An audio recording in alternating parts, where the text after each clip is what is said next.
A série Brasil em Constituição mostra hoje a reconquista do voto direto para a eleição de governantes.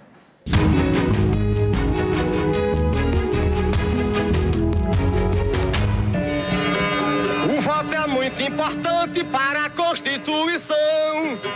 Por isso eu trago a viola no dia da eleição e voto para os candidatos da grandeza da nação.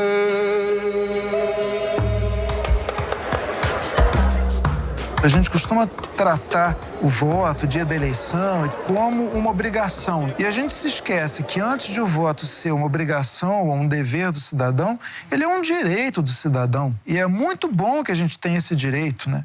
E muito sangue foi derramado no mundo e neste país para que esse direito pudesse existir. Então é muito importante que a gente não desperdice esse sangue derramado.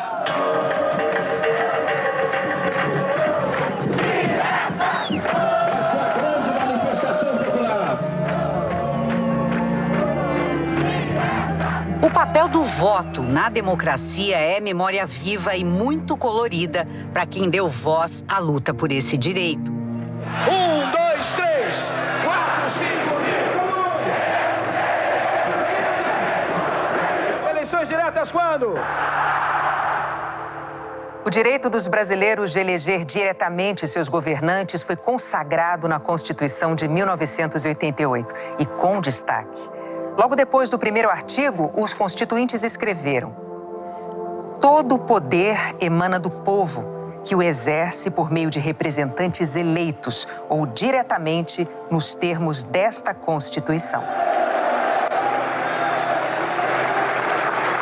São vários os artigos da lei maior do país que definem como deve funcionar o sistema eleitoral.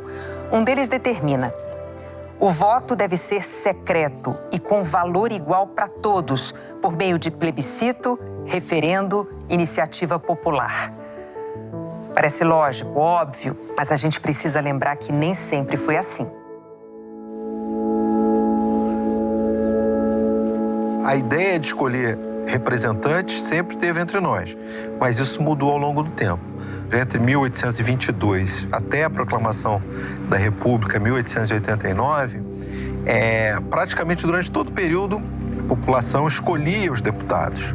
Mas só que não era um sufrágio, o direito de voto não era universal. Votar e ser votado era para poucos. Durante décadas, era preciso ganhar, no dinheiro da época, de 100 a 400 réis para ter direito de ir às urnas. Direito por muito tempo negado às pessoas escravizadas, aos analfabetos e às mulheres. A história mostra: sem voto, sem direitos.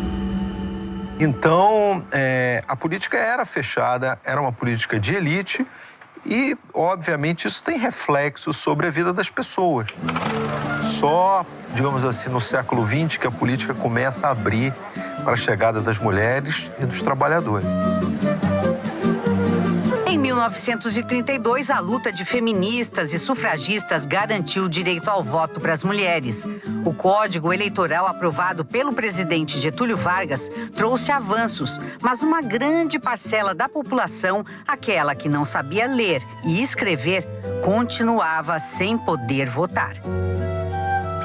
A eleição em que Getúlio Vargas ganhou, os analfabetos representavam mais ou menos 50% dos adultos. O Brasil era uma pátria em que a maioria dos adultos eram analfabetos. Então, esse eu acho que foi um grande equívoco. Prometo cumprir a Constituição da República. 5 anos depois do voto feminino, todos, mulheres e homens, letrados ou não, foram impedidos de votar. Getúlio Vargas deu um golpe.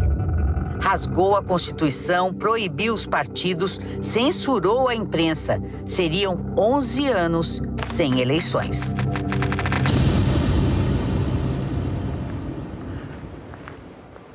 Terrível, horrível. Isso está fora da natureza da humanidade. Nós somos livres e de bons costumes e nós precisamos preservar a democracia.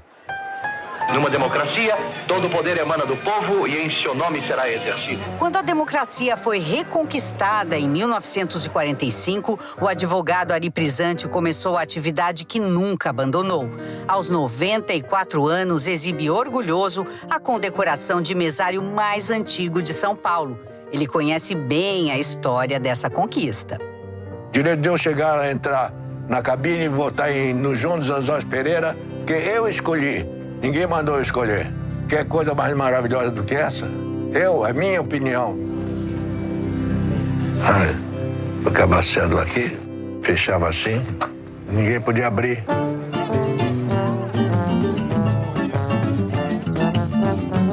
Do envelope selado com a língua do eleitor, passando pelos boletins de urna preenchidos à mão, aos santinhos de propaganda.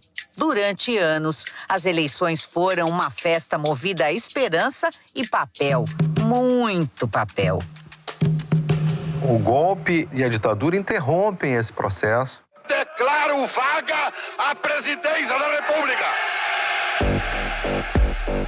O regime militar permitiu a existência de 2 partidos apenas, ou seja, um partido que dava suporte ao governo, a Arena, e um partido de oposição branda, né, que tinha que ser branda durante a ditadura, que era o MDB, e suspendeu a eleição dos principais postos, né, presidente, governadores e prefeitos de capital.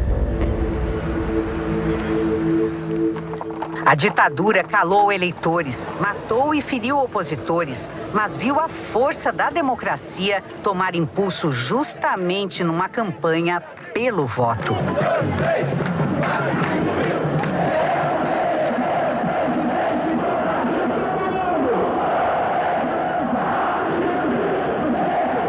Osmar Santos hoje pinta as emoções que viveu ao puxar o coro que, em 1984, ecoou pelas ruas do Brasil. 1, 2, 3, 4, 5 mil. Queremos eleger o presidente do Brasil. Todo mundo. Um dos mais queridos locutores esportivos do país emprestou seu talento para se tornar o locutor oficial da campanha pelas diretas já. Não dá mais para segurar. Estudante quer votar. Nada uniu tanto o país como esse tema.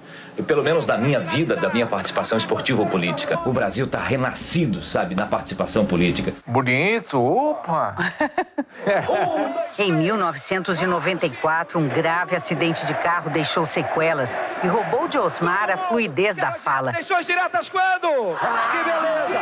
Mas ficaram intactos a memória e o orgulho de ter participado do movimento pelo direito de escolher o presidente do país. Mãos levantadas, todos juntos. Ouviram do Ipiranga as margens plácidas. Lindo!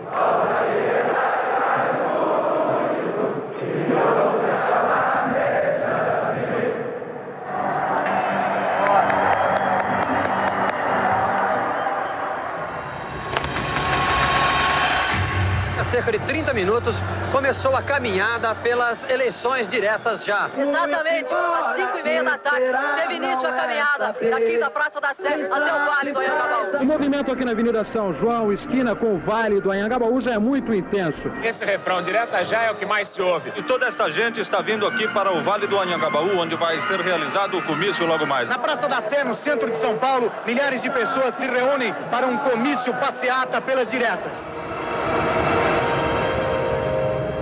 Vazio e tristeza tomaram o lugar das multidões quando a emenda do voto direto para presidente da República foi rejeitada pela Câmara Federal.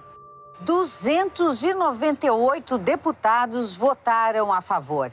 Faltaram 22 votos. 113 parlamentares aliados ou pressionados pelo regime militar não compareceram à sessão e adiaram o pedido das ruas.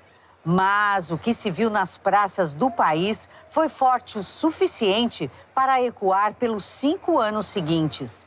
A ditadura caiu, o poder mudou de mãos, o Brasil superou traumas e crises para escrever sua Constituição cidadã e ter eleições livres de novo e com novíssimos eleitores. São mais de 70 milhões de eleitores. A Constituição também criou o voto facultativo para os jovens de 16 e 17 anos. Eles representam quase 6 milhões de eleitores, que podem decidir a eleição deste ano. Por que você acha que é importante votar? É importante para ajudar a escolher, né, a pessoa que vai administrar esse país que já está em grande declínio, né? Naquela época a gente estava chegando no final da década de 80. O que a gente observava? Tinha uma situação de hiperinflação. Estava com quase 17 anos, né? Tinha sido a primeira oportunidade que a gente ia ter de uma eleição. Depois de ter tirado o título de eleitor, aquele cartório eleitoral, eu vim aqui nessa rua, era a escola onde eu fiz o meu primeiro voto. Eu lembro que assim, foi um dia bem movimentado, porque era uma situação esperada, né? Assim, lutou-se tanto para chegar nesse ponto, e aí a gente viu, né, essa participação efetiva das pessoas. Era a tal da festa da democracia. Era a festa da democracia.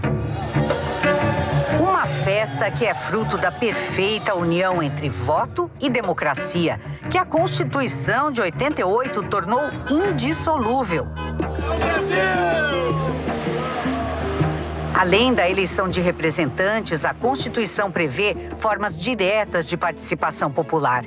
Os eleitores podem ser consultados antes ou depois de medidas importantes, em plebiscitos e referendos, e propor leis de iniciativa popular, como foi a da ficha limpa. 1.300.000 assinaturas. É o apoio popular para um projeto de lei que quer proibir a candidatura de quem tem ficha suja na justiça. Limpeza que deu trabalho e levou tempo para chegar ao processo eleitoral. Aqui foi a apuração mais demorada do Brasil. A 25ª Zona Eleitoral em Santa Cruz, na zona oeste do Rio, foi o principal foco da fraude no estado.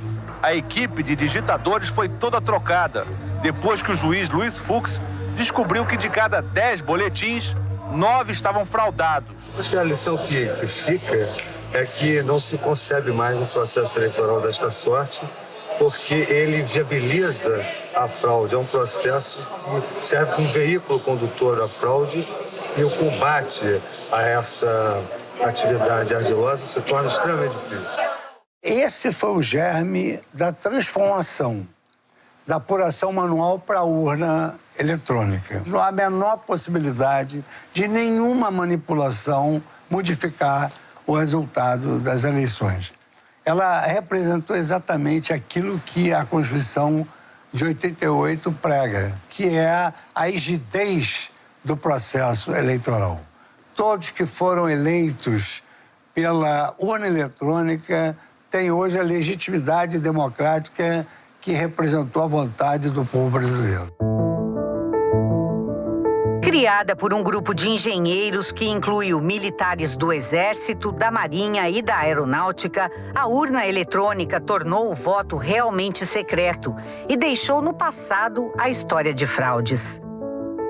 Então, vou apresentar para o senhor a urna que vai ser usada agora.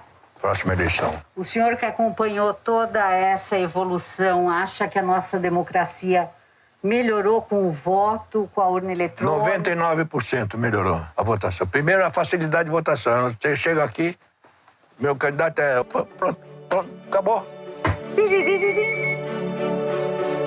O som é rápido, mas guarda uma longa, colorida e emocionante história que cada brasileiro honra quando digita seu voto ou é eleito democraticamente.